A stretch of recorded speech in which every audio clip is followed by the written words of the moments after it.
Hey there, podcast listeners. Exciting news. My new audiobook, The Short Book Formula, A Financial Professional's Guide to Writing a Book in 6 Weeks to Attract Ideal Clients, is out now. And the best part, for a limited time, we're offering this audiobook to you for free. Hurry over to www.theshortbookformula.com and claim your copy now. And now, on to our show.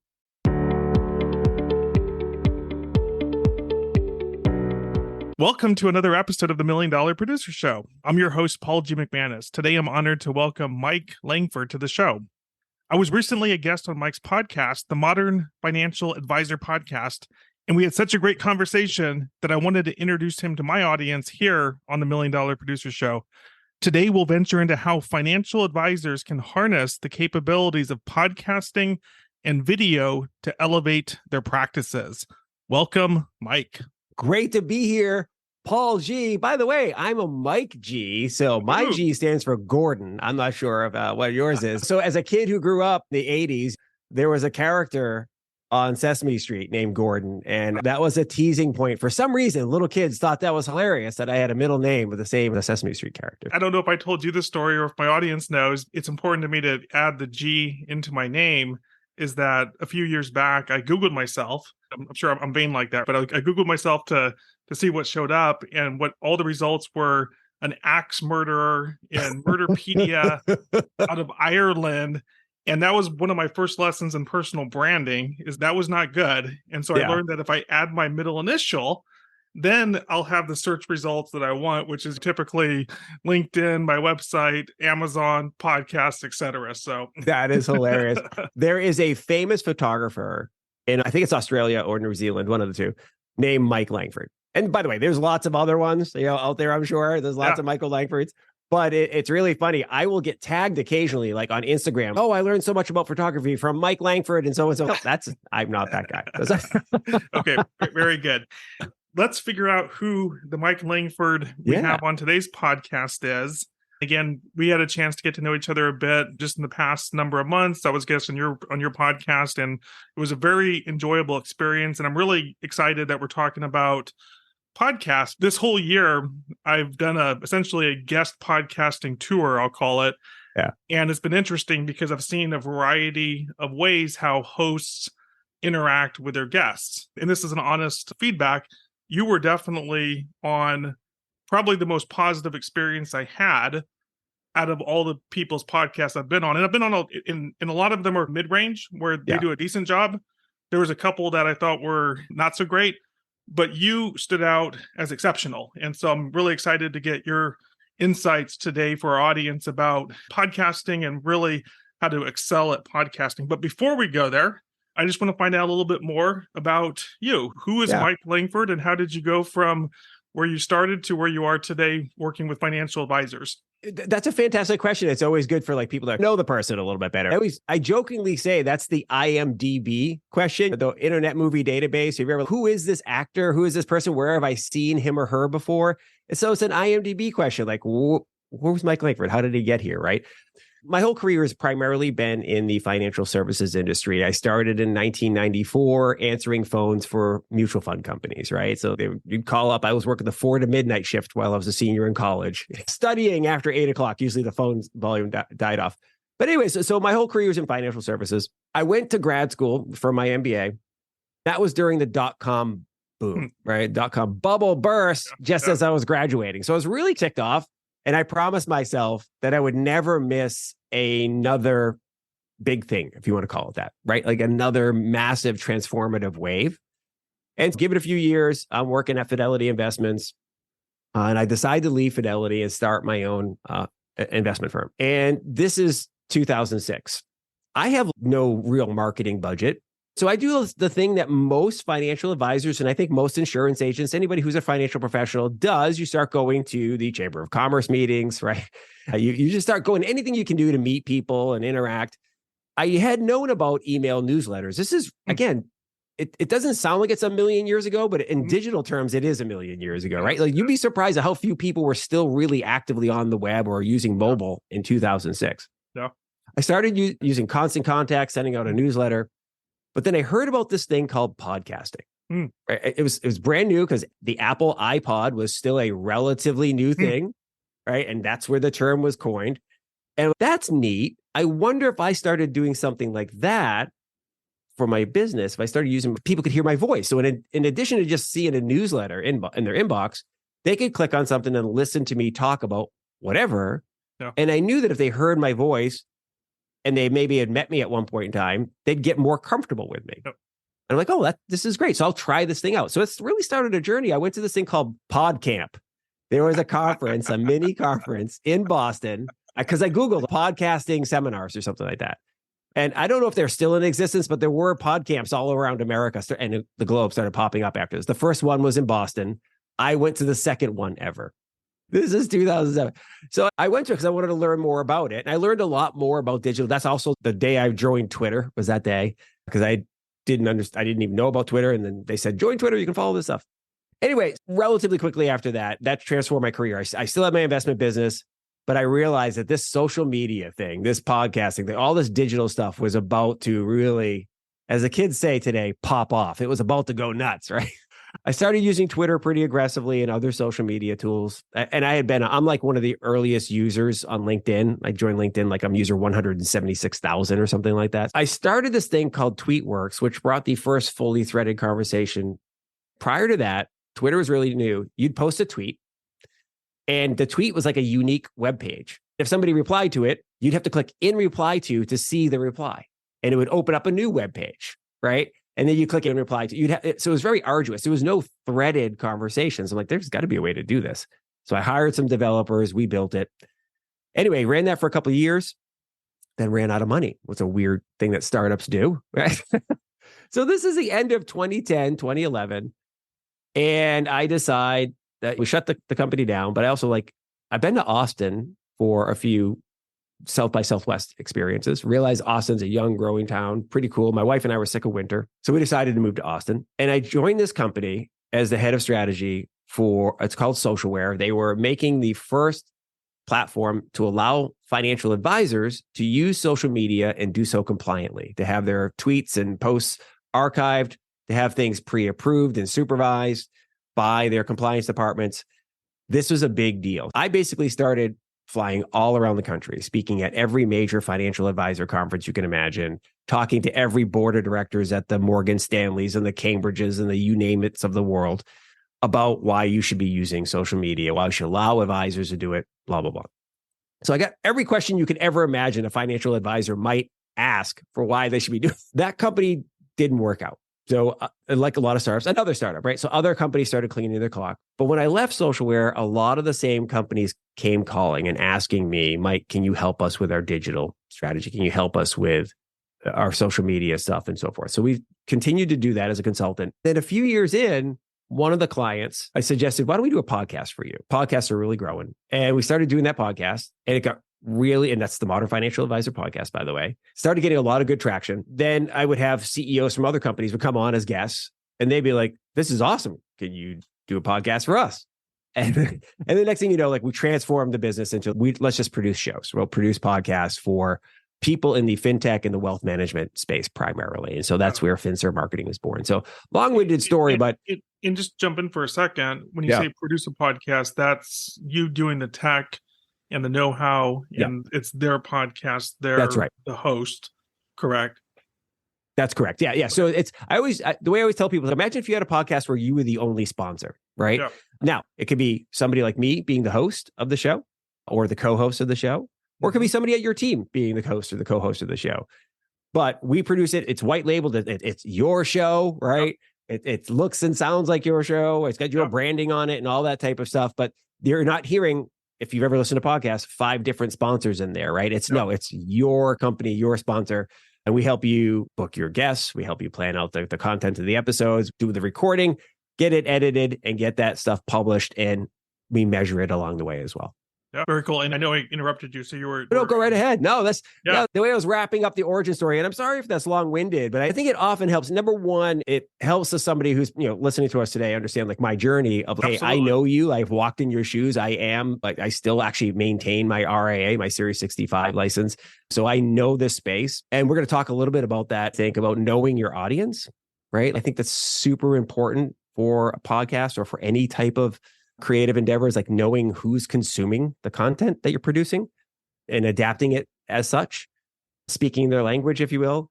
But I also think it's important because it shows that it's not like I've been doing podcasting, like that was the career that I started out and I got into broadcasting and then, oh, you know what? This new way of broadcasting was podcasting. No, I was a financial professional. I worked for Pioneer Mutual Funds, State Street Corporation, and then Fidelity Investments. I've been in the big financial services world, not as the marketing guy, not as the guy on TV or radio. I was like, no, I adapted and I changed and added some things to my bag, if you will. Yeah. And thank you for sharing the origin story. I always love to hear people's origin stories because it's always fascinating to see how people became who they are today. So yeah, I started my own podcast, this podcast, the $1 Million Producer Show, back in 2019. I've not been consistent. When I started, I did a few episodes. I probably took a year or two off, but I always kept it because the one thing about a podcast that I think is so valuable is that it's essentially an archive. It's marketing clutter, right? So I still have podcasts that I created 3-4 years ago that continue to get plays, that I continue to use specific episodes to influence potential sales conversations that I'm having, et cetera. And so the content that you're creating really does live potentially forever, which is a reason that I always kept the podcast going, even if I wasn't actively doing it week by week. What if this year, 2023, I don't want to say rediscovered podcasts, but I regained my passion for podcasts, both in hosting a podcast as well as being on guest on other people's podcasts, because it has proven to me the combination of having a book, which is my specialty, and then essentially building relationships through a podcast and marketing a book and essentially your message and brand through podcasts is the most potent combination today. I'll share an example with you that comes to mind. People have their politics, and this isn't about that, but one of the people who I've been impressed by this year is a presidential candidate. His name is Vivek Ramaswamy, and he started out as an author, I think the past couple of years, writing some books, and then he launched his presidential campaign this year with, I think, virtually no name recognition, to say the least. But what he's done is that he has his own podcast. He's constantly on other people's podcasts, and he's gone from essentially a no-named presidential candidate to one of the top contenders on the Republican side. And to me, that example just underscores how effective podcasts are to build relationships with the right people and to expand your audience and to get your message out in a big way.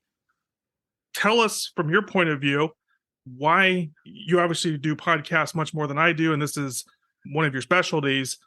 What are you seeing in terms of how effective podcasts are for financial advisors and their firms to grow their practices? That's a great question. Interesting example, too.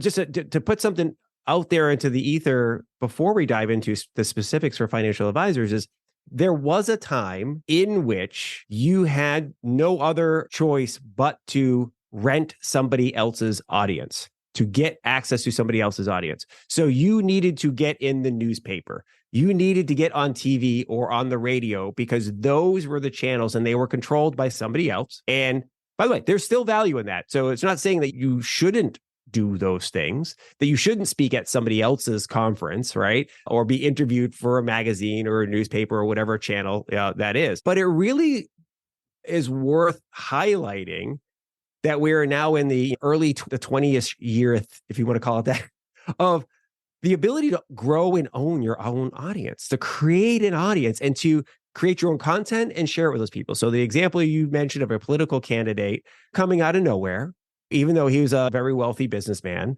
and having a big budget, the ability for that person to, I'm going to create my own content. I'm going to start to grow my audience, put this stuff out into the world and leverage free to use social media platforms and put it out there and drive traffic back to my site, to my podcast, to my video, whatever. It's really breathtaking.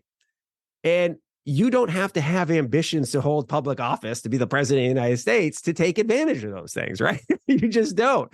And so if you're a financial advisor or an insurance agent or a CPA living in a small town in America, there's no reason why you also can't create great content and put it out into the world. I truly believe two things here as it relates to financial advisors. Number one, I believe American people need financial advisors like they need oxygen, because the average American knows next to nothing about finances. And the reason why we have financial advisors, who used to be called stockbrokers, by the way, is that the products that the packaged financial products that we use are just more complex than the average consumer knows about. They don't know how to use them, right? Now, look, they can learn on their own. That's fine. But the average person has a job. They have a family. They need help. And then they should have emotional detachment from the process. I laugh because they should have, right? I'm recalling stories of recent clients I've been working with, and it's basic principle: buy low, sell high. That's right. And it's like the reality that few people are able to do that because of what you just said. That's right. There's a study, I want to say it's the Dalbar study or something like that, like results of people who manage their own money and the results of people who use a professional. And there's a monstrous gap. And the reason for that is when you're the one who makes your own investment decision, you think you're smart, right? Yeah, I got this. I'm betting on this one. Right? And then when it starts to go south, you're like, when do I sell? So inevitably somebody buys high, sells low. They get in when everybody's talking about Bitcoin or whatever the rage of the day is, pets.com or what, like they're in the .com boom. And then of course, when everything starts going south, they hold on until the thing craters into the ground and they can't take the pain anymore. So anyways, I really do believe that financial professionals play an incredibly vital role in the average American's lives. However, most financial advisors, frankly, stink at marketing. They are uncomfortable with it. As I said, many of them got their jobs saying, I want to be a stockbroker. That's where they started. Insurance folks got their start. It's a sales job, right? They're great one-to-one, right? That type of stuff, but they have not been trained as marketers. It doesn't mean they can't, but it's a skill that they can learn, and they should, right? One of the questions you sent over in prep was, why do you believe digital strategies are so transformational for this audience? Think of who you're selling to, who you're looking to serve. They spend all their time on their phones. They spend all their time with their face in the screen. Even when they're in their cars now, they're listening to Spotify or Apple Podcasts or something like that, Google Play in their car. They're not even listening to regular conventional terrestrial radio anymore. And most of them aren't listening to Sirius or the XM radio. So they're taking podcasts with them. And over 100 million Americans listen to podcasts regularly. That's pretty stunning, right? It's completely stunning. And I just, from personal experience, I don't watch, I cut my cable. I don't watch cable. I might have Netflix, but really, where do I get my information? And entertainment, I'll go to YouTube, I'll go to Twitter, I'll go to places like that. But what am I really paying attention and watching? It's podcasts, right? That's where I get the bulk of my information. And again, just this year, as I've been investing more time in doing this podcast guest tour, I've just been astonished where the plurality of my prospects have come as a direct result of podcasting. I do a lot of things, right? I'm not just to do one thing and be done. I mean, I'm a marketer by training. I believe in testing things. I do webinars. I do LinkedIn. I do obviously referrals and speaking and all these different things. But it's just utterly amazed me at how effective the combination of having a book and then going out and speaking on podcasts is to getting the message out, as well as attracting super high quality prospects. The prospects I'm getting as a result they're the ideal prospects that you want, that are coming to you. And these, to me, these are complete strangers who I have no idea who they are. They listen to a podcast that I was on and they schedule. And if they do their due diligence, whether it's by listening to the podcast, maybe getting my book, etc., they already know all about me. It's better than a referral, because they're educated and they know, and they've listened to me speak enough, and maybe they go to my podcast and listen to a few of my episodes that I've done with people, and they're coming in so warm to the process that it's just astonishing. And just myself as growing my own practice, and I'm very ambitious in terms of what I want to do, but I'm doubling down on podcasting and tripling down really going forward, because it's such a powerful medium. What do you find? There's a lot of ways we can discuss this, but Sure. one of the things, the question I have, and maybe a listener has, is in terms of hosting a podcast, is it better to do guest interviews? And what is that? Is it better to just have your own podcast and you talk out ideas and concepts? Is it better to guest podcast? Is it better to do all of the above? How do you typically guide a new client when they come to you and they're thinking about getting into the world of podcasting? So the answer is I say yes to all of the above, right? It's like, I tell you why, right? So you hit on something, and you and I have actually talked about it, I think, in a prior conversation. I can't remember if it was on the podcast we recorded together, but you're hinting at something that I, a long time ago, coined this term, or I think I coined this term, presentation magic, right? Where if you stand up on stage in front of people and you talk for a few minutes or an hour, give a presentation, inevitably somebody will come up after you, or a group of people will be waiting to want to get near the speaker and listen to what they just said. Something magical happened while you were on stage. You became an expert. You became a mini celebrity, if you will, right? In our society in particular, we're conditioned to the people that we hear in our earpods or on our speakers on a computer or in our car or on our TV or on our mini TV that we carry everywhere with us, this little phone thing that has a full HD screen on it. Those are celebrities. They are experts. They are knowledgeable people, right? For whatever, it elevates you. And anytime you can take your message, take your personality, your voice, your image, whatever it is, your style, and put it in front of me on a screen or in my earpods, excellent stuff, right? Because I always say to people, look, there's an audience for everyone. You mentioned a political candidate earlier in the show. He's not for me. He's not my guy, right? He will not be getting my vote in any way, shape, or form.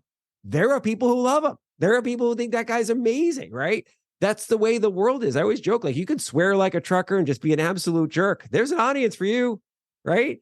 There's 7 billion people in the world. 330 million of them live here in America. There is an audience for you and your style, being you and whatever, and the way that you do business, the philosophies you have. So embrace it.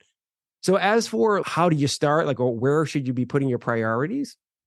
In terms of, I say start with whatever you feel comfortable with. You mentioned, I think one of the questions you sent over is like, what if somebody feels a little uncomfortable getting started? Let's start with that audience first. Oh, I'm a little nervous. We all are. But first of all, everybody stinks at this when they first start. So, the first time you roll up and record yourself, if you've never done it before, and hear yourself, and if you're doing a video podcast, see yourself, you're gonna be like, oh, wow, I look and sound like that. Get over it.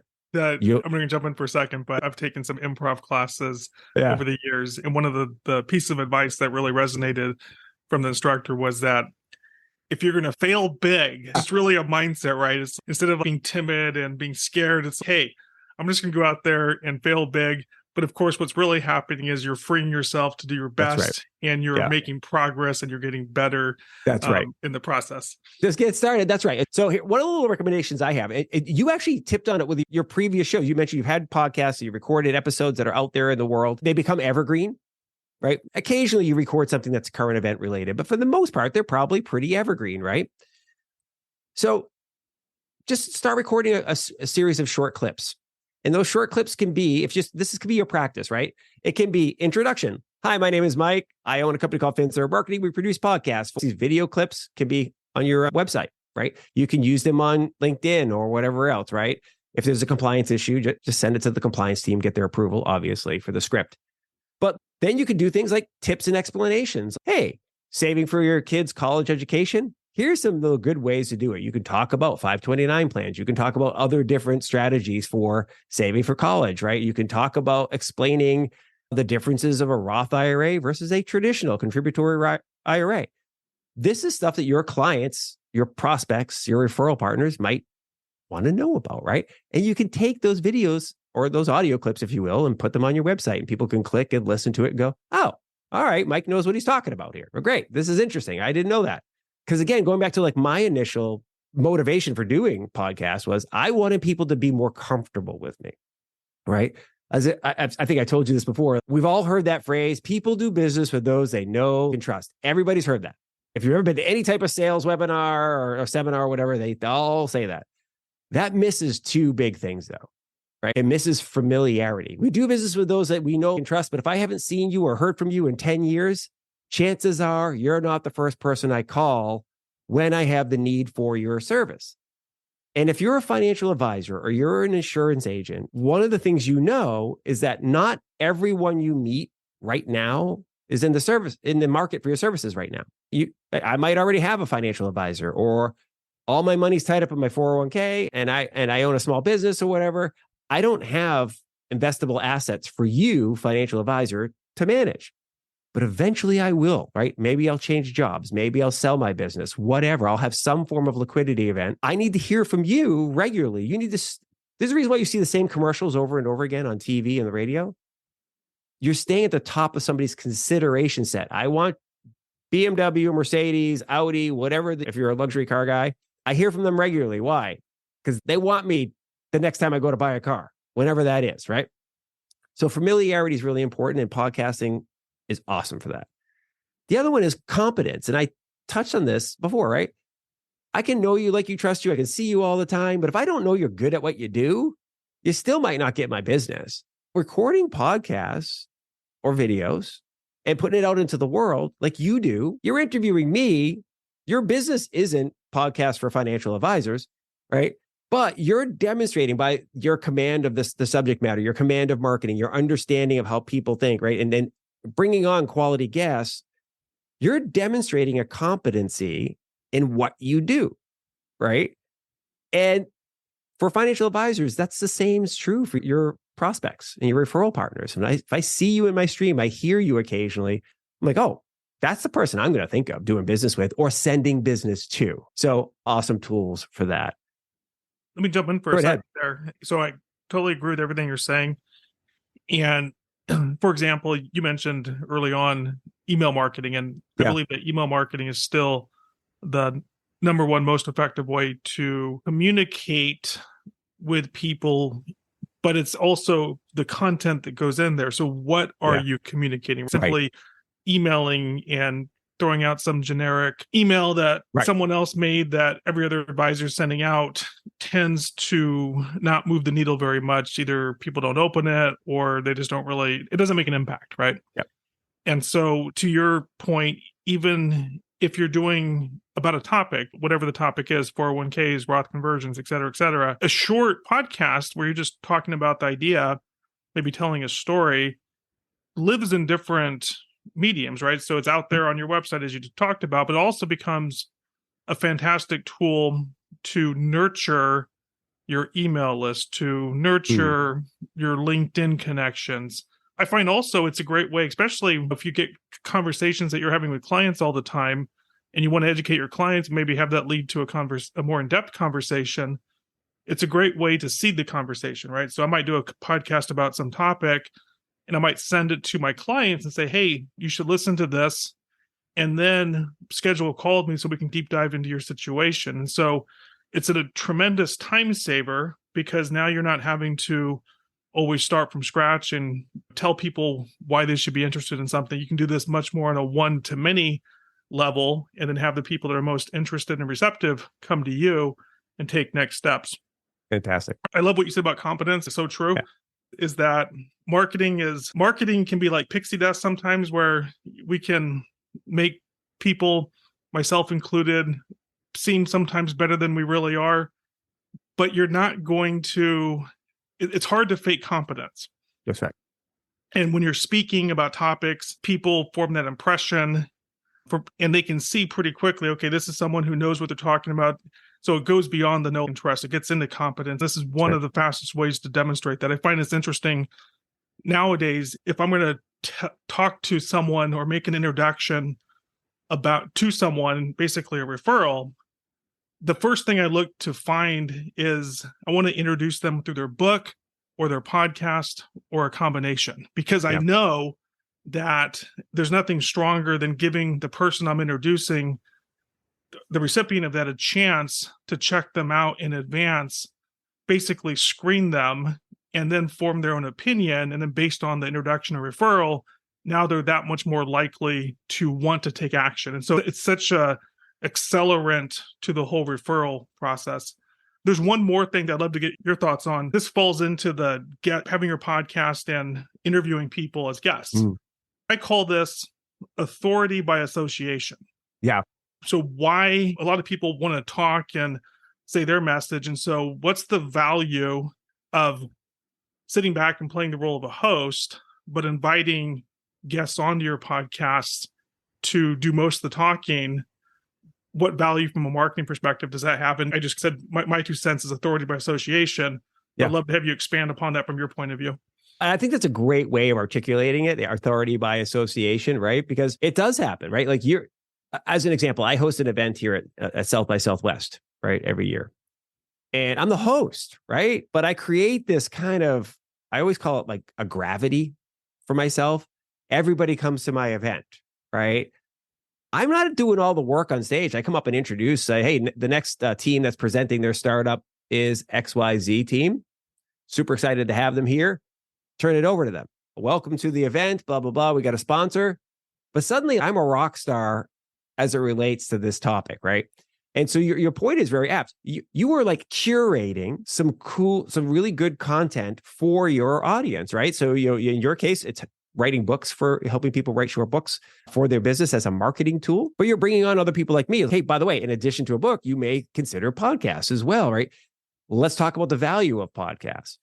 You're seen as a trusted expert in marketing, and you're bringing on valuable stuff for your audience. I always say, know your audience is the most important thing when it comes to anything. Who are you targeting? So for a financial advisor, as an example, I always use the example that maybe your target market is people in the tech industry in your area.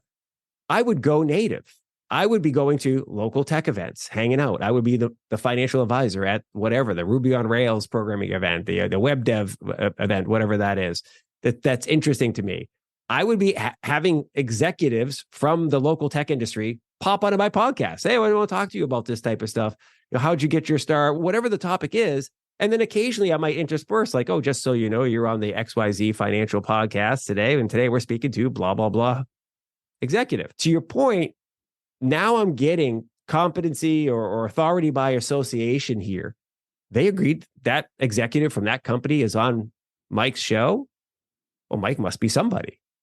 I'd like to talk to Mike, right? Like that, it happens, right? We've all seen it. Like you ever watch the famous people and they have an entourage of like hangers on, and the hangers on are always like, yeah, I'm boys with this famous rapper or this athlete or whatever, right? They're hanging out and suddenly all the pretty ladies or all the handsome dudes, whatever, are throwing themselves at the guy who's done nothing, is in proximity to famous person.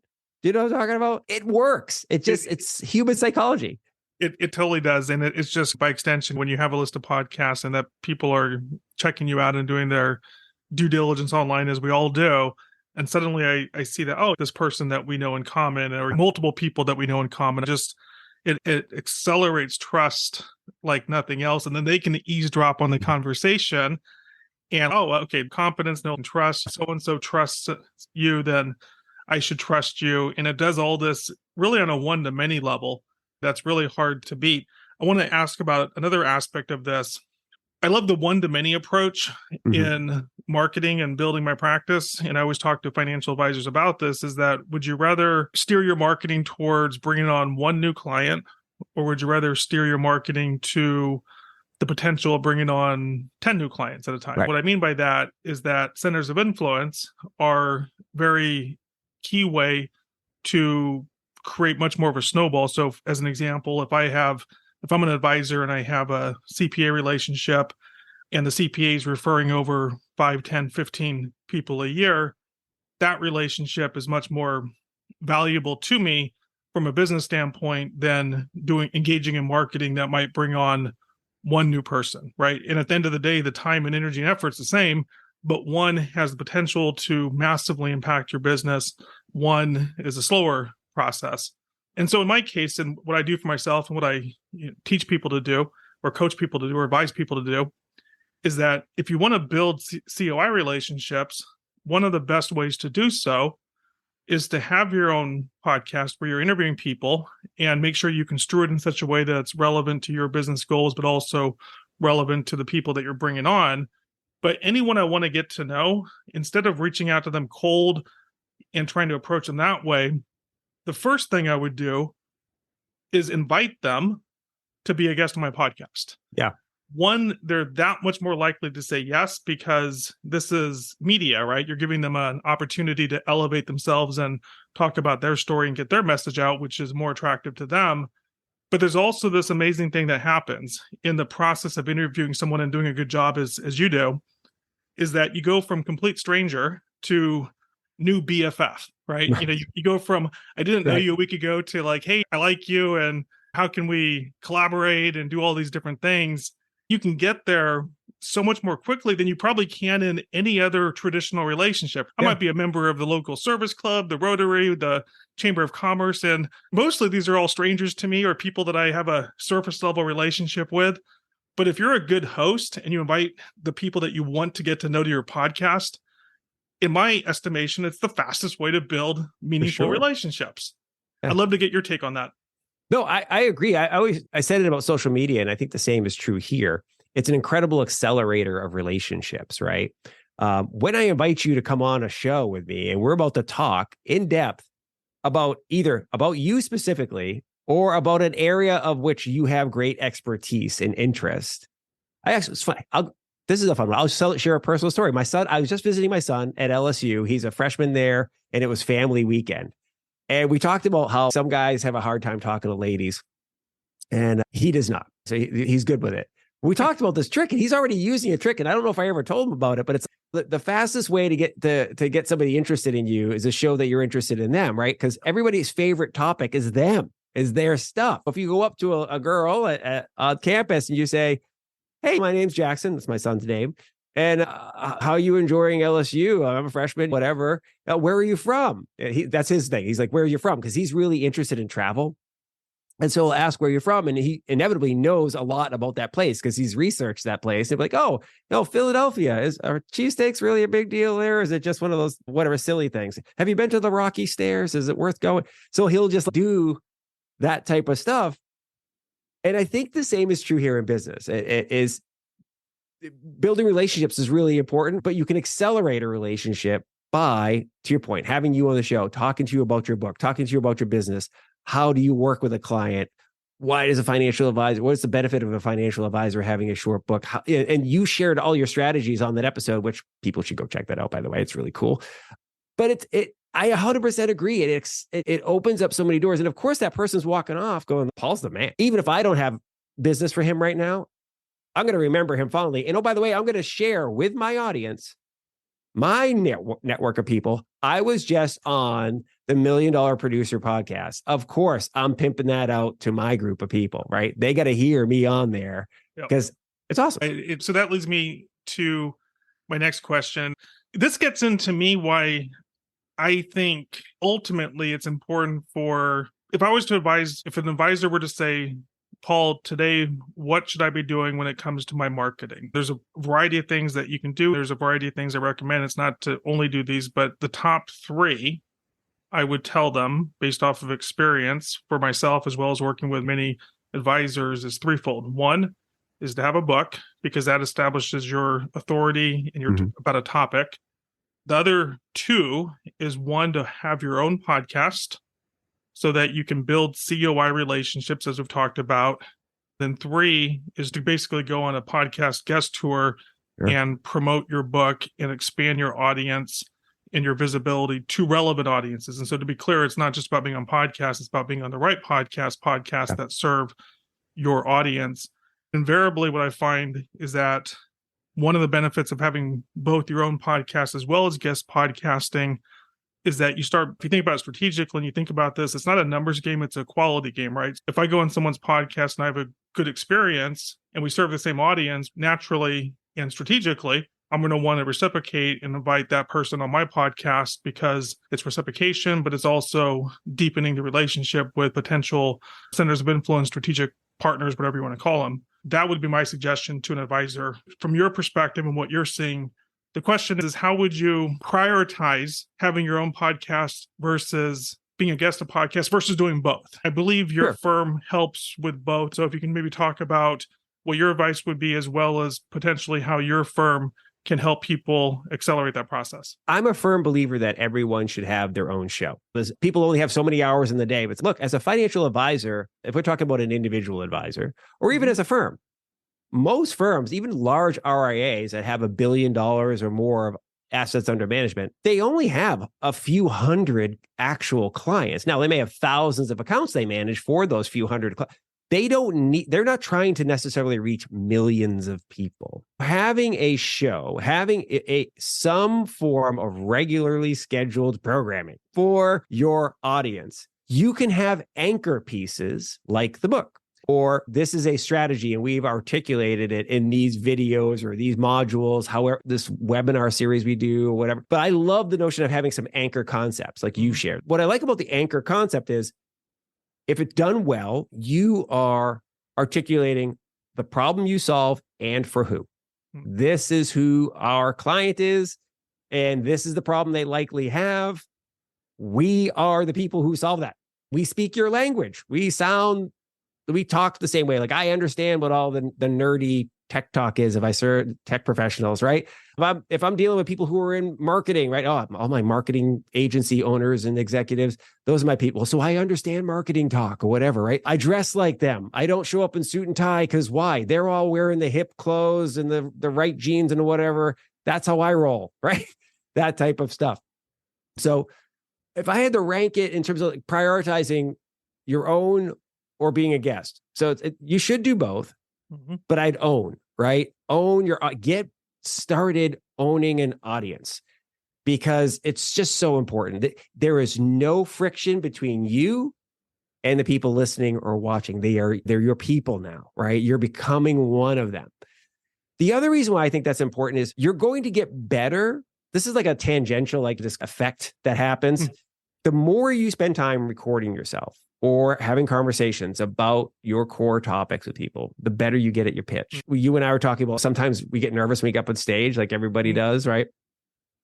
You're still going to get nervous, but your brain will relax a little bit going, yep, the butterflies will die down once I start talking for a little while. Things I had to learn, as an example, getting comfortable taking breaks in the middle, like just breathing. I'm a fast talker.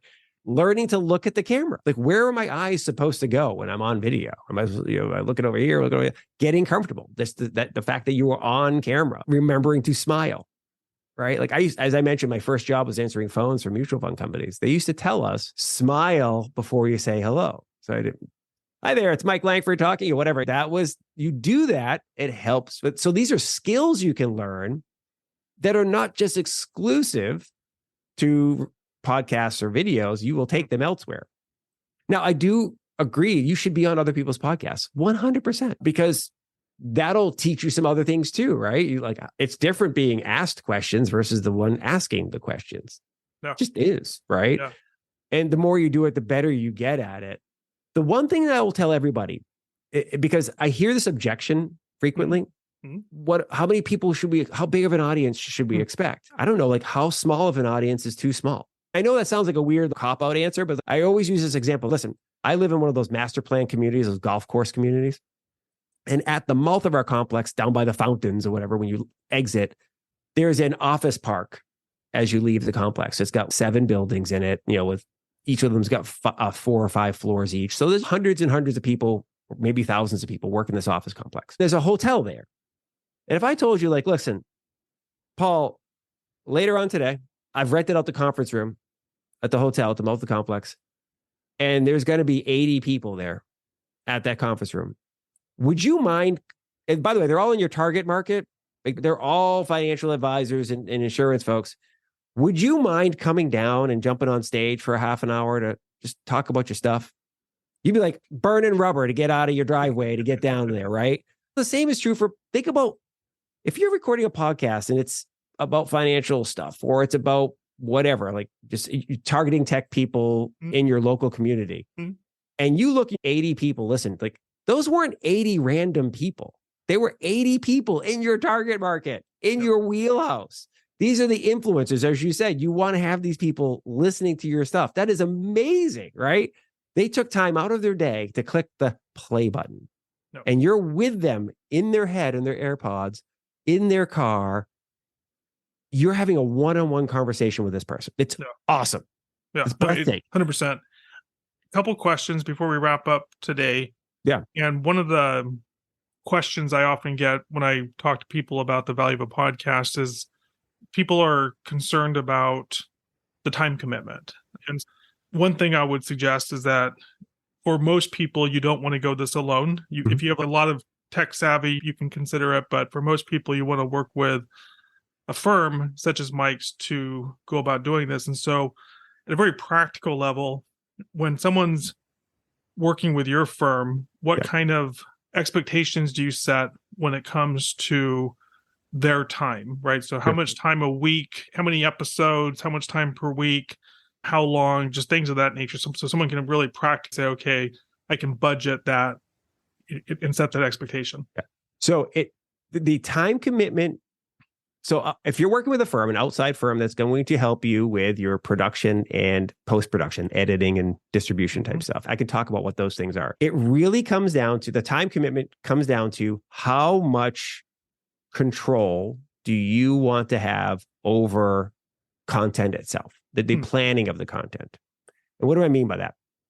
When I plan a show, just as you did, you sent over a series of conversation starters and let's talk about these things. These are the questions or whatever. I'm not sure if you wrote them or if you had somebody else in your team write them or whatever, but they came over, right? That's planning the content, right? Yep.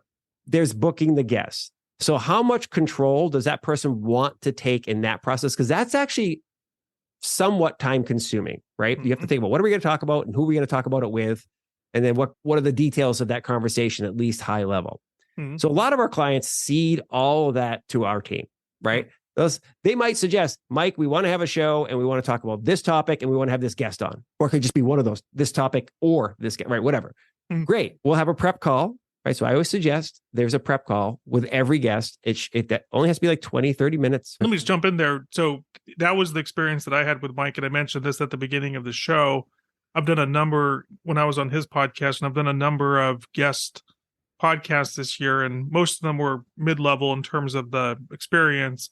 Some were poor, but Mike's was exceptional. It's because you invested in the time in that prep call. And so we went from strangers to creating a rapport, which then allowed, I think, for a really good conversation that we actually recorded on the podcast. We were very dialed into the topics and what value the audience would get from it. Just wanted to share that real quick, but please continue. You hit on the hill. I always say the prep call is for three things, right? Number one, conversational chemistry. Even if you know the person, let's kind of talk. I haven't talked to you in a little while. Hey, Paul, let's just shoot the breeze for a few minutes. I'll tell you about the podcast. And then so conversational chemistry, then it's talk about what you're going to talk about. Just almost like pre-rehearsing. Oh yeah, the know you, like you, trust you thing. I've already said that to you once before in the prep call. So great. Like it feels legit, but I've already rehearsed a tiny bit, right? We're not doing the full podcast, but we're just doing a quick prep call. And then lastly, logistics. You can't take for granted or roll under the assumption that the person you're going to have on your show has the right setup, and they may have done a podcast before, but they might not be doing it with the same solution that you're using. As an example, we're recording on Zoom right now. We use a solution called Riverside. Many people have never been on Riverside before, right? Okay, this is what Riverside looks and feels like. If you're having technical difficulties, let's talk through that. If somebody shows up and they don't have a decent quality microphone, and they're in a bad situation, they've got a window behind them that's washing them out with too much light and this and that. We talk through that type of stuff just to make sure that they're going to have a good experience. Because I always say, I want you to have your best experience. Prep call is important. That's a half an hour, right? But there's some scheduling before that, emails and whatever. A little trick, by the way, I recommend setting up a calendar for the prep call and set one up for the podcast recording session. All you have to do is say, if you want to create a prep call, boom, only a few seconds. We always book an hour. We have one client who's Mike, I love this. And he's the CEO of a company. And he's like, you know what I love about this podcast deal? When I have to write a blog post, it takes me hours and hours. I got to think about it. I got to write it. I got to edit it. I get over the writer's block. I got a total pain in the butt. He's like, this type of stuff, we say we want to talk about whatever, or we want to have a guest. We have a quick prep call. I show up and you ask me a bunch of questions. And then I go do my job as CEO, and then we get it edited. So he didn't have to do, it's actually less work to get a message out. It totally is. And especially when you get into that concept of repurposing. So it's not just one and done, but it's in our case, we'll take podcasts and that'll That can become an email that we send out to our list. Yeah. That can become a newsletter that we put out on LinkedIn. That can become other content that we put out on LinkedIn. And I have my assistant do this for me, but it's more or less that 1 hour conversation that's really enjoyable. This has been thoroughly enjoyable for me as an example, and it's fun to do. And then now you turn it over to Mike's firm, or if whoever you're working with, an assistant, and they can run with the rest of it, so that it becomes, so that's where the time savings is, right? Yes, there is some work, but I would argue that the benefits and the time savings can far outweigh the work and time that goes into it. 100% agree. Getting back to the question of if somebody's concerned about the time and the effort and so forth. So there's no getting around it. It's going to take effort. You have to be aware that you might stink at this at first, right? You might be awesome out of the gate, but be just like the first time if you're a financial advisor, remember the first time you sat in an office across the table from a prospect by yourself for the first time? Probably a little nervous. You've probably gotten much better at that over the years. We all stink at something when we start. But in terms of time commitment, okay, so per episode, if you are just going to be, let's call it the on-air talent, the person who's going to be recording, right? The host or the whatever, an hour and a half per episode. Mm-hmm. Assuming you're not also doing all the prep work in terms of creating the prep document of what are we going to talk about and scheduling. Yep. All right. If you are, that's another hour to an hour and a half, okay, per episode. You can batch these, by the way. You can do that on a week. You can have a weekly show in which you record the show every week. Mm-hmm. Or you can batch them. You can say, I'm going to go find a bunch of people, get them on the show. Or we're going to have a bunch of topics. We're going to do a bunch of recordings. Mm-hmm. And then we're going to release them every week or whatever your cadence is over time. So you've got a bunch in the can, if you will, and you're dripping them out. So that's a good strategy, by the way. If you're going to be doing the editing, I tell people to expect it to take longer than you wish it would. So some people will put out a podcast and they don't care about the audio. They're less concerned about audio quality. So they'll leave in a lot of noise and a lot of people tripping over. We take a very bespoke approach, right? We use a lot of high-end tools where we strip out a lot of the ums and the ahs. Mm-hmm. If a guest has like a noisy fan in the background, you can hear in the microphone or whatever, we strip that type of stuff out. So we try to do a really good job. We record video for every podcast and we repurpose the video. So we do all that editing and packaging and publish it on behalf of our clients. That does take time, right? No. I highly recommend it if you're the CEO or you're a financial advisor, try not to do your own editing. You can find editors. They're relatively affordable. Yeah. And I'll just add to that. I've been doing my podcast since 2019. And if I have to do the editing and do all the steps, I stop. It's just too much. Whereas if I can essentially come on the show, have a great conversation, then it's a joy. I like to do at least one a week and produce one a week. And it's just a joy to do. So my recommendation is that you 100% want to get assistance with this and not go it alone. Go it alone. Just in wrapping up today's episode, I know we're probably going a little bit long, so I appreciate your time. 2 questions for you. I'll give them to you both right now. The first question is there any question that we haven't talked about that you think would be of interest or to our audience at this point before we wrap up today's show? And then the second question is so for someone that's listening to this and they're interested in potentially learning more about you or exploring your services, what's the best way for them to learn more or to reach out to you? Really good question. The first question is there anything we didn't talk about that I think is very worthy of paying attention? It is check your assumptions about where people are getting information or what they do at the door. Why do I say that? I have heard many financial advisors or executives say something similar to this. My clients aren't usually, they're older, they're not listening to podcasts. My clients, my peer group, they're all executives. Mike, they're not spending any time on Facebook or they're not spending time on YouTube. I assure you, you're incorrect. I assure you, you are wrong on those.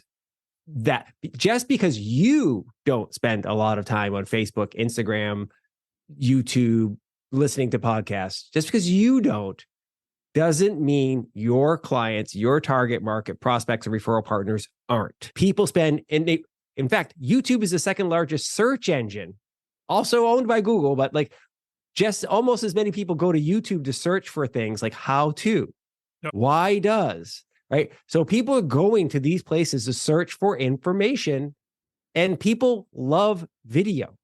And just add to, before you continue, just add to that, if you think about arguably who's the most influential person or one of the most influential people today, I would say it's Joe Rogan. And that's podcast. He has the video, audio. But yeah, I would totally agree with your affluent people, which tends to be your ideal prospect, regardless of industry and whatnot, are 100%. It gets more dramatic in terms of numbers the younger you get, right? And most financial firms will tell you they need younger. They're going after the millennial audience now. They are going after Gen Zs, right? Because Gen Z is in the workforce. Millennials, just so by the way, next time you're mocking millennials, oh, these millennials these days, we have 40-year-old millennials now. Yeah, I just in full disclosure, I've switched from mocking millennials to now mocking Gen Zers. You hear it in our industry occasionally. It'll be, oh, these millennials. Millennials are like 40 now, some of them, right? Like with kids, and some of them might have kids in college. So we might want to start backing off that. But the point is, every firm we talk to is trying to get younger in terms of their clients that they're attracting and in terms of the talent they are attracting. Try to look like a modern business. Modern businesses have podcasts. They use videos, right? They are using these tools, right? So that would be my thing. It's like table some of your assumptions that you may have about how people are consuming information. I assure you, they are spending a lot of time on these channels. So if they're going to be there, you should be too.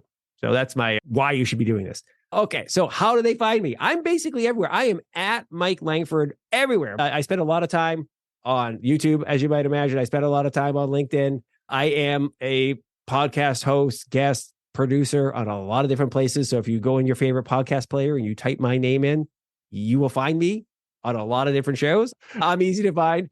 And by the way, that's fun too. If you have a target client that you're looking for, right? Start searching for them. I'll leave you with this. It relates to that thing I was saying before about checking your assumptions. Increasingly, and I don't think I'm alone in this, if I'm being introduced to a potential business, particularly if it's an individual person, you should go talk to this professional. I'm looking to see if I can find you online. I'm not just going to your brochure website that has a picture of you looking like a realtor, smiling, and saying we work with affluent people, blah, blah, blah, blah, blah, right? Which, by the way, every other financial advisor's website says. I'm looking for something that tells me about you. That can I see what you look like and sound? Can I hear you on a podcast? Can I see a video of you on YouTube or Instagram or whatever, where I get to know a little feel for who you are? Are you the right guy or lady for me? That's actually happening way more than you think it is. People are looking to check you out before they come and visit you. It 100% is. And when I make an introduction or a referral, almost always want to include a podcast interview, ideally on my show. I was just making an introduction the other day, and I was trying to find some podcasts and different things that the person was on, because I'm like really impressed by his background, but I wasn't sure how to communicate that effectively in the introduction. And unfortunately, I couldn't. And so, of course, I remedied that by immediately inviting him to be a guest on my podcast, because he's someone that I respect and I want to make introductions to in the future. But I realized that's a big deficiency, is not having yourself on a podcast that can be used for introductions, for referrals. It's such a potent tool. I use it as sales conversion, right? So when I'm talking to a prospect as part of the process, I'm going to set the stage for what happens next. And I'm going to suggest a key podcast or a couple key podcasts, depending on the relationship, so that ideally they're consuming more content as it relates to me prior to the next meetings. And what are we doing there? We're essentially knowing that the biggest barrier is what I call the trust barrier. We're just finding ways to seamlessly get over it, so that we can go from you have a problem, I have a solution. How can we talk about me helping you solve your problem, and not get stuck in the I don't know you and who's the competition and all these different things. So I strongly believe in the power of podcasts, and I appreciate your time today. This has been excellent. I know we went over time. That's the risk you have when you get too I'd say marketers in the same room that Yeah. were geeking out about stuff. It's, oh, I want to share this. You want to share that. It's my pleasure. And I know I can talk forever about this stuff, but I always tell people like, look, the great thing about podcasts, you can pause, you can continue the show. Yeah. They don't have to be a specific length. It's interesting. It's interesting. Let it rip. Exactly. It's been an absolute pleasure being on the show, Paul. I really appreciate it. I'm happy to come on the show anytime in the future if you'd like. And of course, I'm sure you'll be returning to our shows as well. Appreciate it. All right. Thank you so much for being our guest today on the $1 Million Producer Show. It's been a pleasure.